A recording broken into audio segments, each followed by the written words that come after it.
What is going on, everyone? Leon checking in, and we're at it again with another video. In today's video, we'll be doing a tutorial and review of DroneMobile. Now, DroneMobile is a cool name. It sounds futuristic, so what is it?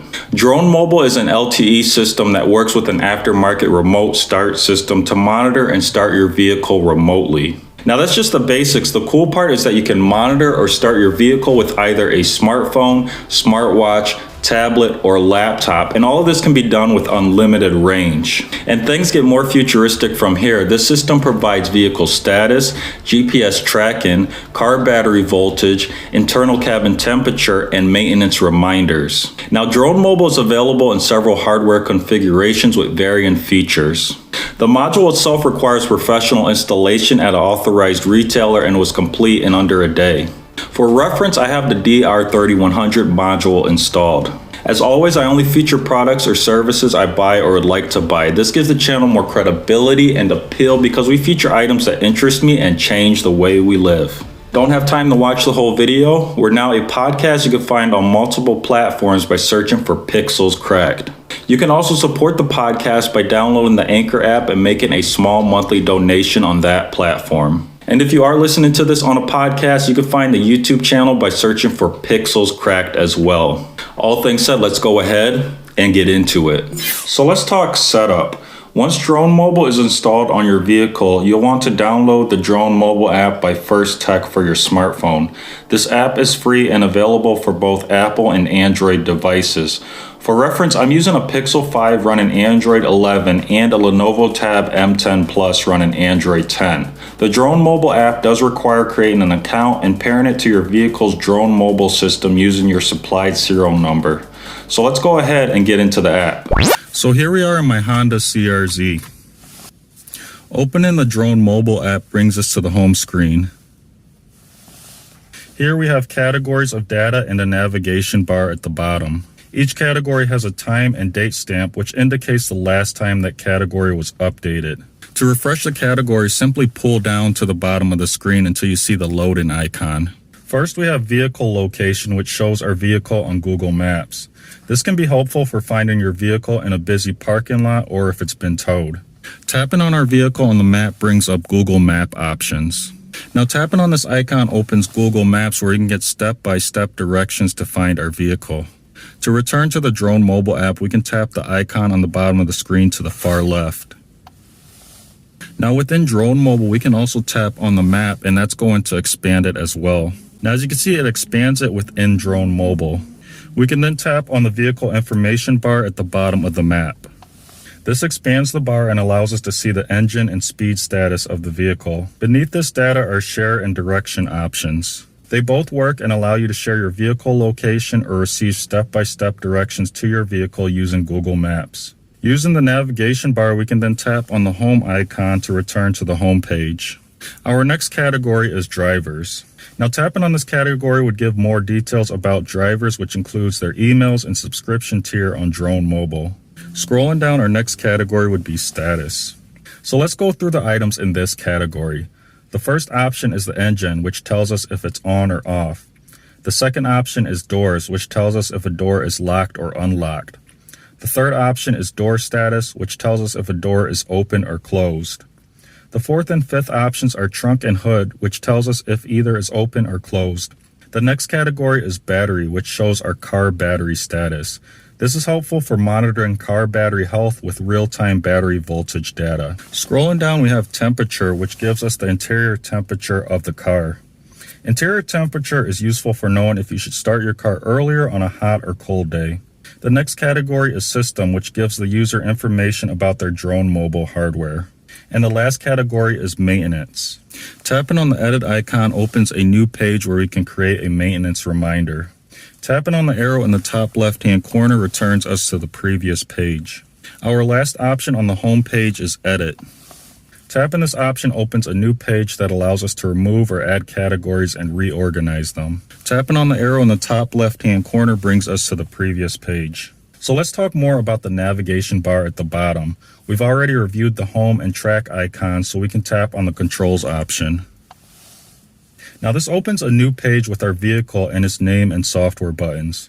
Now these software buttons are what allow us to start and stop the engine and lock and unlock the car doors using our smartphone, or in this case, the Lenovo Tab M10 Plus. Now, of course, I'm sitting in my car while doing this, but this can be done remotely outside of the car with unlimited range due to the LTE technology that DroneMobile uses. So let's demonstrate the functions. We'll go ahead and start by locking the car. And as you can see, that worked. And then we'll go ahead and start the engine. Now this works a little bit differently because you have to press and hold on the software button. And I'm going to see if I could demonstrate this clearly. There we go. It takes a moment and we get a verification and the car is starting up. And you can see again, this works very reliably and very smoothly. Now we can also go ahead and stop the engine. Again, we're going to press and hold on that icon. And again, it's going to take a moment, but it's going to stop the car. Now, when it comes to the lock and unlock feature on a smartphone or tablet, this actually comes in handy if you accidentally lock your keys in the car.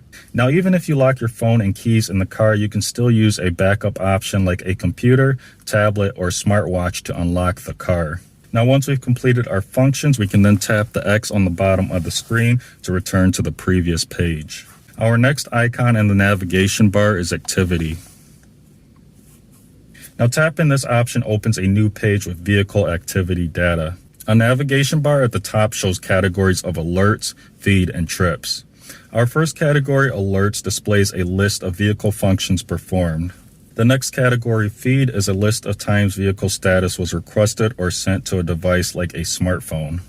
The last category, trips, displays total trips, speed and violations, time idling, and trip ranges. Tapping on a trip range gives more detailed information about where the vehicle started and ended in that range. In the top right-hand corner is a filters icon that allows you to filter data by date, vehicle, or command. Tapping on the arrow in the top left-hand corner returns us to the previous page. Overall, the activity section can be great for tracking your children's driving behaviors or behaviors of other drivers if the car is used in a vehicle sharing program. Our last option in the navigation bar is Settings. Tapping on this option opens a new page with a list of options. Here we can edit our account and add or edit vehicles as well as invite friends or family. You'll also see an option titled Geofences. Tapping on this option opens a new page where you can add a geofence to get alerts for when your vehicle enters or leaves an area. To create a geofence, simply tap on the plus icon in the top right-hand corner. Next, we can tap the Create a Geofence bar. We can then enter an address and tap Next. Next, we can select a geofence type, which is essentially the shape of the geofence. So you can see we have circle, rectangle, polygon, and POI, which stands for point of interest. Once our geofence type is selected, we could tap Next. The next page allows us to upload an image of the geofence. We'll skip this option in this video. The next page brings up all our vehicles that we can assign to the geofence. Since we only have one vehicle, we'll have to go with that, and then we'll tap Next. The next page allows us to confirm the geofence by tapping Create a Geofence. Again, geofences could be useful for monitoring children's driving behaviors. Tapping on the arrow in the top left-hand corner returns us to the previous page. The next option is Security. Tapping on this option allows us to change our DroneMobile password or lock the app with a biometric or passcode method. Tapping on the arrow in the top left-hand corner returns us to the previous page. Our next option is Preferences. Tapping on this option opens a new page that allows you to fine-tune the app and its functions to your taste. Our first option includes the app asking you to confirm a command if you want to make sure that a button wasn't accidentally pushed. The second and third options allow the user to receive an audible and vibration confirmation when a command is successful. The third option, Auto Refresh, forces the app to refresh each time it's opened.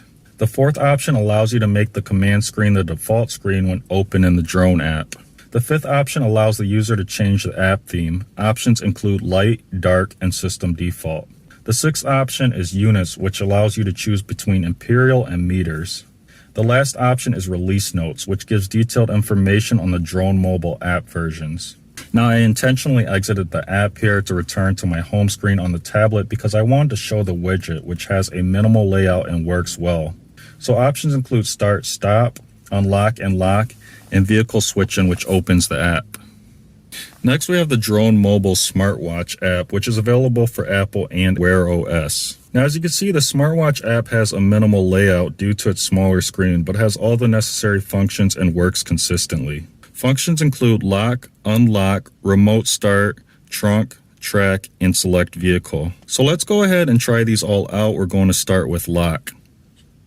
So there we go, send in the lock. And that went ahead and it locked the vehicle. And as you can see, it returns us back to the app here. And now we're going to tap unlock. So that's sending the unlock command. And now the car is unlocked. So now we're going to try the remote start, which is, to me, the most exciting part about this whole system. We get to start our car with a smartwatch. So it's going to work just like the tablet. We're going to tap on that. And again, we got to press and hold on this. And then that's going to send the remote start command. And there we go. Vehicle is starting up. Now, the interesting thing is when you go to stop the car, you have to wait, I believe, 10 to 15 seconds before you can actually stop it. And again, that's probably just because of sending a status update to the app itself. Now, we're going to stop the car here. We're going to tap remote start and we're going to press and hold again. And then that's going to send remote stop. Again, you can see how quick this works. It's very impressive. Now, one of the things I haven't tried here would be the trunk. And I do have a trunk here, but I'm not sure how that works. So I'm going to press that, send an open trunk. And for me, I think it just unlocks or locks all the doors. The next option we have here is track. We're going to tap on that. And you can see that shows our location with the address details there. And then we have select vehicle. So if we tap on that, all our vehicles will be here. Again, I only have one vehicle, but there are all our options. And again, just very cool, works really well. So let's talk subscription options, which are basic, premium, premium plus, and ultimate. Now, I skipped basic because it doesn't include the GPS tracker and directions to your car. And then we have Premium Plus and Ultimate on the opposite side of the spectrum, which you can imagine are a bit more expensive, and they don't really add too many more features. I know that there is improved GPS monitoring and some small little things that don't make it worthwhile in my opinion. That being said, I opted for Premium, which is well balanced and it has a good price. So final thoughts. DroneMobile is certainly life-improving technology. It allows you to monitor and start your vehicle remotely with multiple devices. This is certainly useful for warming or cooling your vehicle on cold or hot days. DroneMobile is also useful for monitoring young drivers and knowing your vehicle location in case a mishap like a tow occurs. And then there's the app, which works really good on Android and Wear OS devices and receives regular updates and has a feedback option, which are all very reassuring things. So that is it for today's video. If you enjoyed it and found it useful, please leave a like. If you're watching this on YouTube and have any questions or comments, as always, drop those down below and I'll do my best to answer them. Now, there are 3 ways you can support the content. The first way is to click on the Amazon storefront link in the description below. There you'll find items that I have bought or would like to buy, and anything you buy from the storefront does support the content. The next way you can support us is just by sharing this content with someone who might enjoy it or find it useful. And the last way you can show your support is just by clicking the subscribe or follow button. Now, liking and subscribing are important because those are ways to vote on whether you like the video or the podcast. Liking and subscribing are also important for new viewers and listeners. If new viewers and listeners see likes and subscribers, they're going to think that the content is helpful, worth watching, and listening to. So that is pretty much it. And until next time, Leon checking out.